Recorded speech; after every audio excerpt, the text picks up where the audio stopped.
মানুষকে চেনা কিন্তু সহজ নয়। মানুষ শত ক্রোশ দূরে থেকেও পাশে থাকে, আবার হাতে হাত রেখেও বিশ্বাস ভাঙে। মানুষ গভীর ভালোবাসাও গোপন রাখে, আবার প্রতারণার ইচ্ছা নিয়েও অকপটে বলে দেয় ভালোবাসি। মানুষ থাকবো বলেও হারিয়ে যায়, চলে যাচ্ছি বলে বারবার পিছু ফিরে তাকায়। কেউ আলোর পাশাপাশি অন্ধকারেও পাশে থাকে, কেউ আবার ভালো থাকে কেড়ে নিয়ে লিখে দেয় ভালো থেকো। মানুষ মায়া কান্নাও কাঁদে, মানুষ ডিপ্রেশনেও হাসে। এই জন্য মানুষকে চেনা কঠিন, সত্যি কঠিন বটে।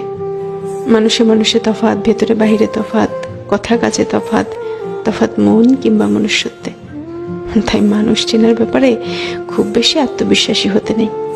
কাউকে পুরোটা চিনে ফেলেছি ভাবলে কষ্ট পাওয়ার সম্ভাবনা বেশি থাকে, সত্যিই বেশি থাকে।